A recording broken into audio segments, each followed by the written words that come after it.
programa favorito para hablar de la ciencia. Buenos días, Dayana. Hola, Paola. ¿Cómo estás? Bien, gracias. Buenos días, Jaime. ¿Cómo te encuentras el día de hoy?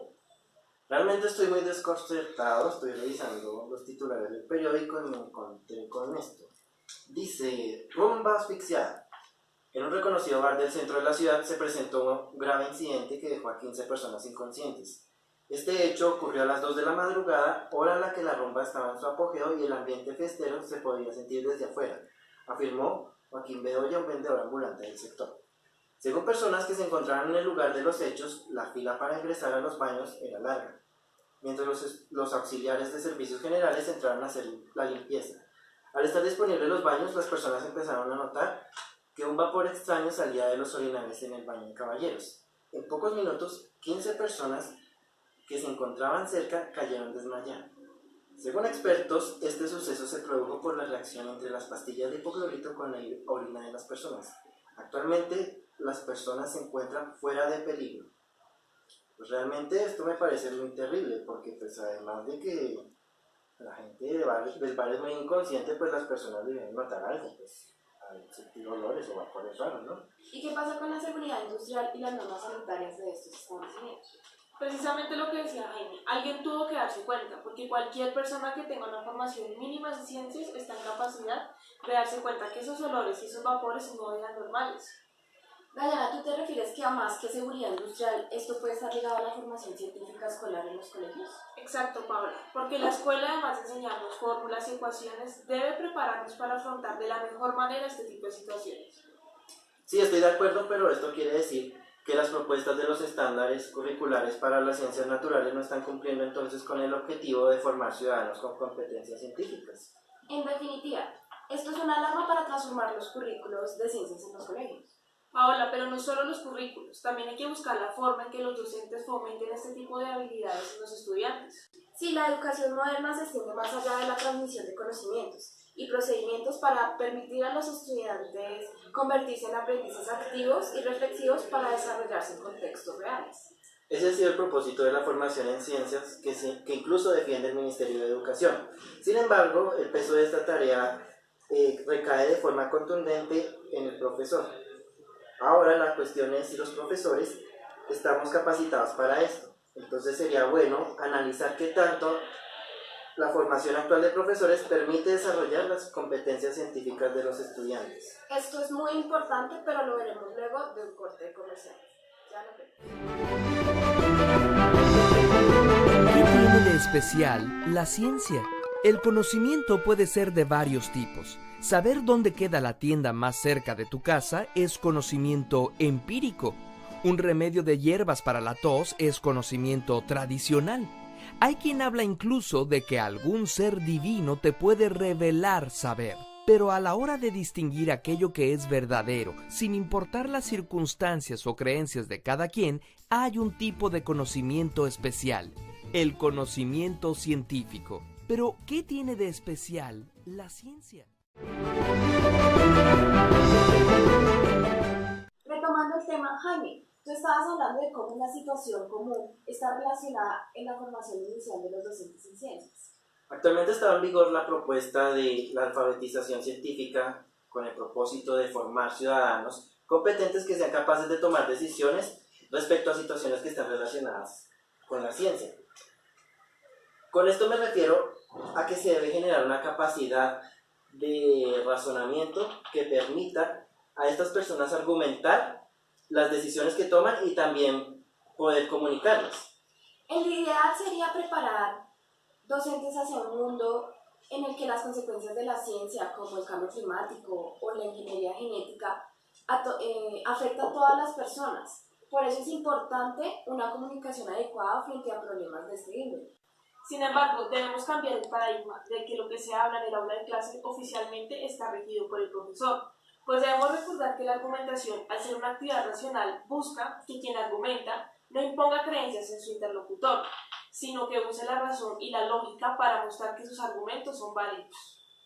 En la mayoría de las ocasiones prevalece el desconocimiento de los profesores de ciencias, que no contemplan la posibilidad de un intercambio de opiniones y argumentos. Y si fomentamos que el conocimiento científico está en constante cambio, podemos contribuir a que los estudiantes no rechacen la rectificación de sus ideas y así favorecer un ambiente de aprendizaje más crítico. Continuaremos con nuestra conversación al regresar de comerciales.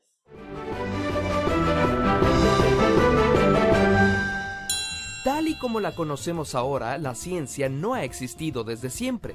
Aunque en la antigüedad Aristóteles e Hipatia ya hacían investigaciones sobre el mundo natural, es en la Edad Media cuando Alhazen y Roger Bacon proponen que, para lograr un conocimiento veraz, hay que basarse en la evidencia, no en libros antiguos. En el Renacimiento, Galileo tuvo muchos problemas porque las afirmaciones que hacía, basadas en la observación y las matemáticas, contradecían las creencias imperantes. El método científico se vuelve importante en el siglo XVII gracias a gente como el gran Isaac Newton. Por cierto, en esa época no se llamaban científicos, sino filósofos naturales. El término científico se empezó a usar hasta el siglo XIX. ¿Qué hace a la ciencia tan especial?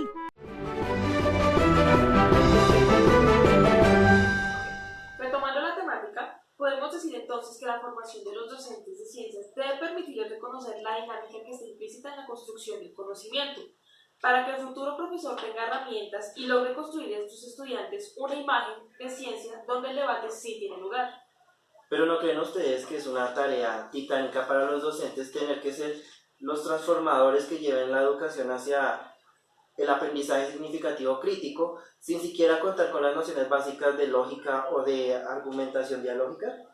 Desde mi experiencia en el aula de clase, es muy difícil que los estudiantes aprendan a argumentar, ya que aunque uno lo intente, hay estudiantes que podrán atención, pero otros no tanto porque estarán pensando más en el trabajo que no hicieron o incluso en el refrigerio que les van a dar porque no han podido desayunar, porque de pronto los padres no tienen suficiente poder económico para poder darles a los chicos este sustento. Por eso es importante darse cuenta que los estudiantes no solo son un sujeto que aprende, sino que están cargados de todas las situaciones de su contexto. Claro, Pablo, es importante que como docentes no olvidemos que antes que tener estudiantes tenemos un salón con seres humanos, los cuales no pueden dejar de lado su vida familiar ni su vida personal.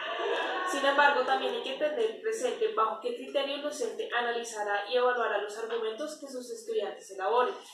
No solo eso, sino que con qué herramientas didácticas va a elaborar el material o las guías con las que se llevará a cabo una clase donde se desarrolle la argumentación. Es decir, actualmente en los currículos de formación docente no hay contenidos relacionados con esta vertiente de la didáctica de las ciencias. Aunque los profesores han buscado motivar a los estudiantes a través de diversas estrategias como exposiciones, trabajo en pareja, juego de roles, lamentablemente lo único que se consigue es que los chicos digan lo que está plasmado en sus cuadernos o en los libros o intenten dar respuestas sin ninguna coherencia, articulando ideas aisladas. Pero ¿cómo un docente puede hacer un diseño de actividades argumentativas efectivas? Esa es una pregunta interesante, ya que a pesar de que existe una línea de investigación dedicada a esto, no hay estudios suficientes que estén orientados hacia la construcción de estos materiales, sino que se dedican más bien al análisis de las actividades en el aula donde se presenta la argumentación o donde se puede presentar la argumentación. Tal vez esto debe ser porque la línea aún está emergiendo y también porque argumentar es algo a lo que muchos le huyen. Esto es cierto, porque argumentar es algo más que dar una idea. Argumentar implica que los estudiantes puedan sustentar sus opiniones con evidencias y pruebas, de tal forma que logren persuadir a sus compañeros al mostrar seguridad en su discurso. Tampoco podemos desechar algunos puntos importantes en que los estudiantes expresan sus ideas de forma oral o escrita, o también comentarios de los estudiantes en lenguaje científico, cuando indagan para prepararse en una práctica de laboratorio. Eso es lo que llamaría la importancia de hablar ciencia. Y como ya es conocido en la didáctica, una cosa es hacer ciencia y otra cosa es aprender ciencia. Ambas tienen implícitas competencias y resultados diferentes. No obstante, tienen en común la argumentación como actividad que permite construir, aplicar y comprender no solo ideas, sino que también modelos explicativos. Colegas, ¿ustedes consideran que durante su formación al menos alguno de sus profesores logró fomentar actividades que dieran lugar a espacios de argumentación? No. Muchos de los profesores se centraron en pasar los contenidos con la preocupación de alcanzarlos a abordar en el tiempo correspondiente, sin pensar que también debían desarrollar en nosotros competencias científicas. Conozcamos la opinión de ellos en el próximo segmento. Ya volvemos. Otra característica que distingue a la ciencia es que se corrige a sí misma. Nunca llega a verdades definitivas, sino provisionales. Un científico honesto no dirá, esto es una verdad absoluta, sino, esto es verdad hasta donde sabemos, porque es posible que en el futuro surja evidencia que enriquezca o cuestione el conocimiento actual. La ciencia no es siempre neutral. Es creada por humanos como parte de una cultura y una estructura social, y éstas se modifican mutuamente. Hay quienes han usado la ciencia como excusa para justificar el racismo o la explotación, o como fuente de tecnologías que pueden dañar a la humanidad. Pero también ha servido para mejorar nuestra salud, la comunicación y sobre todo para enriquecer de manera espectacular y sobrecogedora nuestra conciencia acerca de nosotros mismos y del cosmos del que formamos parte. Vamos a Café con Ciencia. En el segmento anterior relacionamos la importancia de incluir herramientas que fomenten la argumentación en la clase, partiendo desde los currículos de formación docente. Con base en esto realizamos algunas entrevistas a profesores de ciencias a quienes hicimos las siguientes preguntas. ¿Considera que el desarrollo de sus clases usted promueve la argumentación? Si es así, ¿cómo lo hace? ¿Bajo qué criterio usted evalúa los argumentos generados por sus estudiantes y qué importancia le da a estos? A esto los profesores respondieron. Para la primera pregunta, sí promuevo la argumentación, permitiendo que cada uno de los estudiantes dé su punto de vista frente a determinadas situaciones. Y para la segunda respondieron, una forma de evaluación es cómo el estudiante relaciona ideas y conceptos del tema que se está abordando. Otra forma es cómo el estudiante hace un uso adecuado del lenguaje de conceptos y su relación con el tema. Todos los argumentos son válidos en la medida en que sean coherentes con el tema, y si percibo alguna equivocación o error, entro a mediar y modificar los términos que no sean claros. Aunque estoy de acuerdo con algunos de los aspectos que el profesor menciona, cuando se refiere a la opinión de los estudiantes, pienso que no es acertado, pues dar un punto de vista y argumentar no significa lo mismo. Cuando un estudiante opina sobre un tema, solo expresa su parecer. Sin embargo, al argumentar, el estudiante debe realizar un análisis más profundo y buscar que sus compañeros encuentren lógica en sus argumentos, respaldándolos en justificaciones y fundamentos, así como tener la capacidad de sostener su posición incluso después de que sus compañeros intenten refutarlo. Ahora conozcamos la opinión de otro docente. Yo considero que sí. Generalmente mi clase gira alrededor de preguntas, la mayoría de veces de cosas que ya deberían saber. Y aunque generalmente la primera pregunta es alrededor de contestar sí o no, obviamente la subsiguiente es ¿por qué? En donde yo espero es que el por qué sea un argumento. La primera validez es la más general del contexto que se esté hablando. Me explico.